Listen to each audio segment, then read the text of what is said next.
Hello there, heroes! I'm the Orange Ranger, and welcome to another Power Rangers Ninja Steel Hiatus video. First things first, I do realize that attending the MomoCon convention has kind of thrown my upload schedule into even more chaos, and I'm kind of falling further and further behind. But I don't want any of you heroes to worry. I promise you that even if Ninja Steel resumes and I need to do these hiatus videos in between episode reviews, I am going to get all 21 hiatus videos done and posted. Count on that. Since its inception in 1992, Power Rangers has been a franchise that is intended for children. However, children who were 7 years old in 1992 when the show debuted are 32 years old today, and some of them even have children of their own. However, while the franchise has lived on, it has not aged. In fact, personally, I feel that it has regressed, aiming itself at younger and younger children. Now, there's not necessarily anything wrong with that. The franchise has survived all this time, of course, and I am happy about that. But it just leads to something of a gap. And as we all know, gaps lead directly to the Sanzu River. There's an older, more mature audience that just wants more out of Power Rangers, and I'm one of them. More depth in storytelling, more maturity, just an older take. But can the show fill that gap while still maintaining its family-friendly image? In my opinion, yes, and I'm about to tell you why. Today on the hiatus videos, why darker Power Rangers could work. To discuss the direction a franchise should take in the future, the first step is to examine its past. And indeed, Power Rangers has used mature story elements in its past with great results. The first entry in the franchise, Mighty Morphin Power Rangers, was definitively a kids' show, often even insulted for being childish and goofy. But here, off the top of my head, are a couple of things that happened during that childish, goofy show. The Rangers lost their powers completely, either temporarily or permanently, on at least 3 occasions. Their Zords were destroyed on a number of occasions. The original Megazord had its arm chopped off, and the Thunder Megazords fell apart piece by piece, the Tiger Zord's head falling off, in a sequence that I am certain caused at least a couple of nightmares. Due to the machinations of an evil teen under Rita's influence, Kimberly falls off the balance beam, hits her head, and has to go to the hospital. Speaking of Kimberly, she lived in a broken home after her parents divorced, and the custody battle and issues there resulted in her moving in with Aisha and basically getting adopted by her family. The Command Center, an iconic base really in all of fiction, a place that always felt like a safe haven for the Rangers, even when Lord Zed forced his way inside, was completely blown up. Now, of course, I realize that it would be unfair to compare only 8 episodes of Ninja Steel to over 200 episodes of Mighty Morphin Power Rangers. Ninja Steel just hasn't had the time for characterization and establishing ongoing storylines.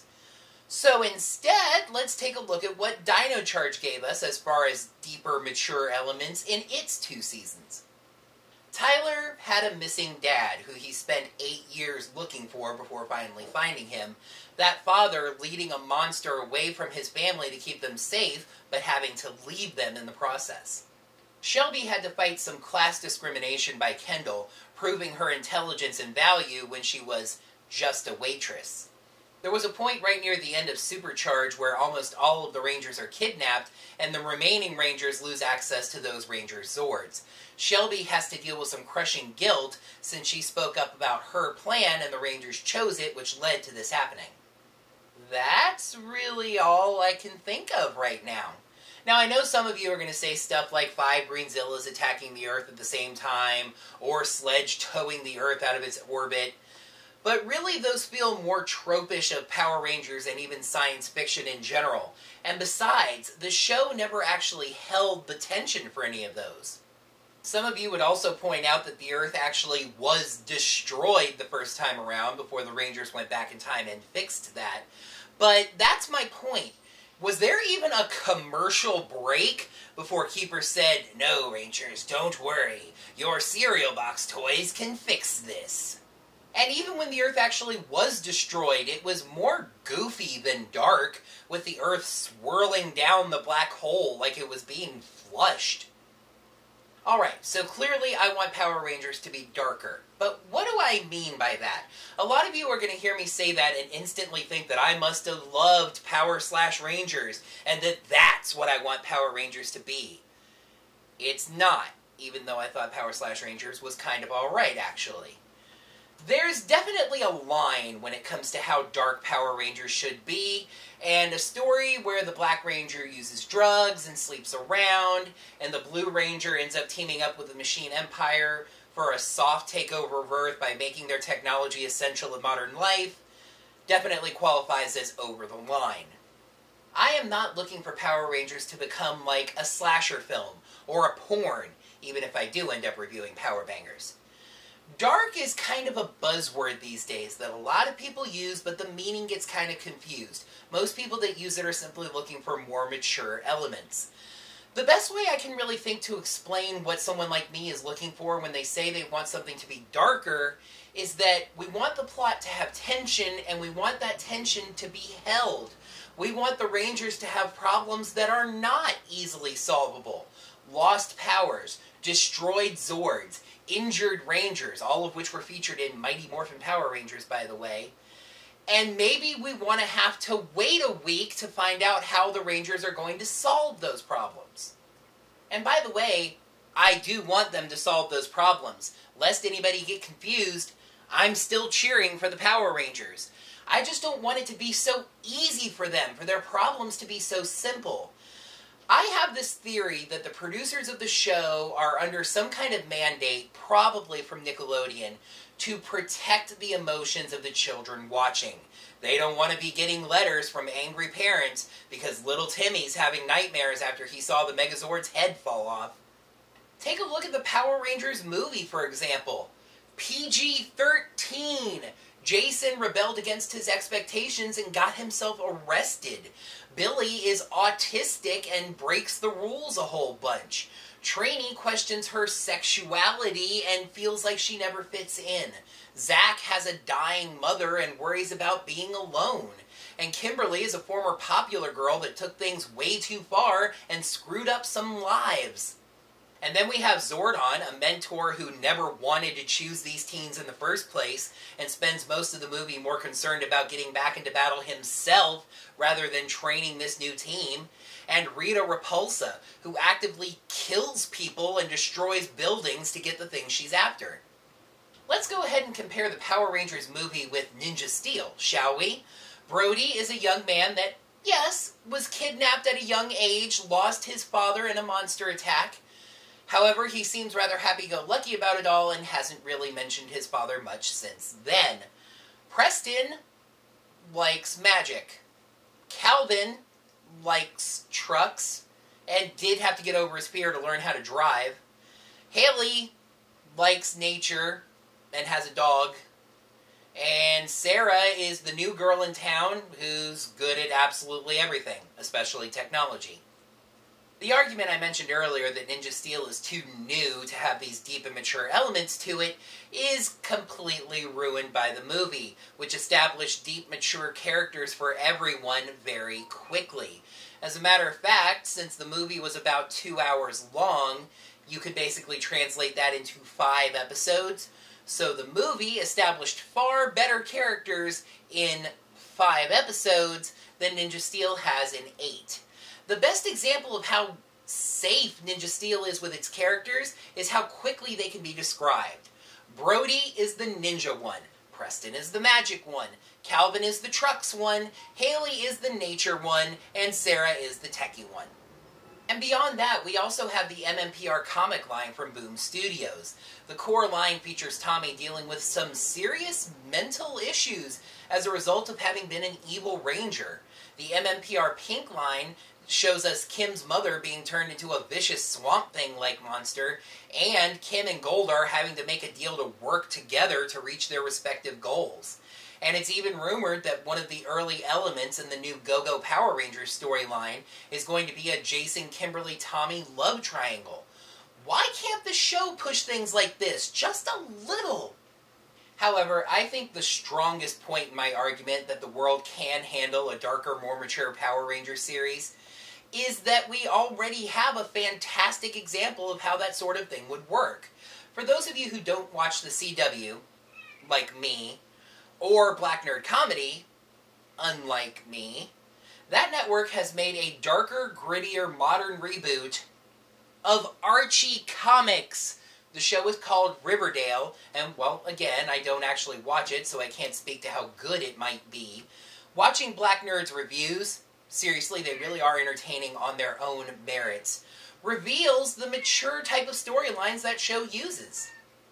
Riverdale is actually what inspired this very video, because I think a very similar idea could be applied to Power Rangers. A show called Angel Grove, a reboot of Mighty Morphin Power Rangers, which would at least draw some people from the nostalgia value right from the beginning, where the Rangers don't just fight evil monsters, but deal with real, genuine drama in their regular lives. It would be like 90210 meets Power Rangers. And I would watch the crud out of it. I think that naming the show Angel Grove instead of Power Rangers something would help a lot with any concerns with brand confusion that they might have. That little Timmy, poor little Timmy, Megazord head fell down before, now he watches this brand new Power Rangers show and then has to go ask Mommy, what did Kimberly mean when she said that Jason was cheating on her with Trini? And if that's not enough separation, put the show on Netflix and restrict it by age so that anybody with a Netflix Kids account can't watch. A show like this would also give the writers the opportunity to answer some questions that I have every single time the Power Rangers are teenagers in high school. Why don't monsters ever attack during the day when the Rangers are in class? If the Rangers leave class to go fight monsters, are they going to have to deal with the idea that they're skipping school? And you just know that a villainess like Rita Repulsa would use her magic to cause drama and problems among the team, deceiving them and tearing them apart. Everyone betray them! I'm fed up with this world! Some of you longer-time viewers might remember that I mentioned this fanfic season that I constantly have in my head, Power Rangers Spirit Fury. One of the elements that I came up with for Spirit Fury is that one of the Rangers would have a significant other that would feel like the Ranger was cheating on them, because they were constantly disappearing all of a sudden, and having to come up with stories on the fly about where they were. Eventually, this Ranger would face the choice of either having to reveal their identity as a Power Ranger, or sacrificing the relationship for the greater good. It's dramatic! It's interesting! The current show is not interesting! In conclusion, I feel like Power Rangers Ninja Steel is incredibly safe, incredibly tame. It feels like the show is written in a way where they don't want people watching to be deeply concerned about what might happen for more than a few seconds, maybe the 2 minutes of a commercial break, before the issue gets resolved. Now, that's great for little kids who don't have emotional maturity, and yes, I know the show is written for them, but us older fans still exist, and we want more mature content like the comics or the movie. The show has ways, mainly by either using better storylines on its current running show, or by creating a new, more mature show in the vein of Riverdale, of providing us that content. And I think the franchise as a whole would benefit. Next time's video is going to run a little bit counter to something that I mentioned in this video. I said that a more mature Power Rangers series, a new show, could be called Angel Grove, being a Mighty Morphin Power Rangers reboot, because that would be more popular and draw in nostalgia fans. Indeed, the movie and the comics both focus on Mighty Morphin Power Rangers, to the point that Boom is about to start their third Power Rangers comic line, and they still have not moved on from the Mighty Morphin era. This does bring a lot of attention to the franchise, however, it's only focusing on 3 seasons out of 24. So next time, I'm going to attempt to answer this question. Is Mighty Morphin nostalgia bad for Power Rangers as a whole? That is going to wrap up another Power Rangers Ninja Steel hiatus video. Thank you folks so much as always for watching and for being patient with me as I pick up the broken pieces of yet another hiatus schedule. Make sure to click the like button right down below to let me know that you liked the video. In the comments below, let me know what you think about this video's topic. Do you want Power Rangers to be darker and more mature like it has been in the past? Or do you prefer things more lighthearted like they are now? Subscribe to the channel to get all the geekly that I hope eventually to get back to weekly. And make sure to ring that bell so you get notified of whenever I post new videos, because Lord knows that hasn't been on a regular schedule as of late. Once again, thank you for being patient with me. I am trying to get things back in order, and like I said, I'm going to get all those hiatus videos posted. Until next time, may the power protect you. Due to the machinations of an evil teen under Rita's Shelby has to deal with 5 Greenzilla's attacking the Earth all at the same time, or the other thing that happened, that it's too new to be... And then we have the... which would at least draw some viewers right from the start. What did Kim mean when she said that Jason was cheating on her with Trini? I screwed that up anyway. Little Tinny, poor little Tinny. And you just know a villainess like Rita Repulsa would absolutely use her magic to In conclusion, I think Power Rangers Ninja Steel is incredibly safe and tame. Maybe the 2 minutes of a commercial break before the issue gets resolved. And the show has ways of creating content for these fans. That's going badly. The show has ways of providing us that content. Next time's video is gonna work. And be a reboot of Mighty Morphin Power Rangers. Dang it. Make sure to click the like button right down below. Wow, I messed up the friggin' intro. I have that memorized.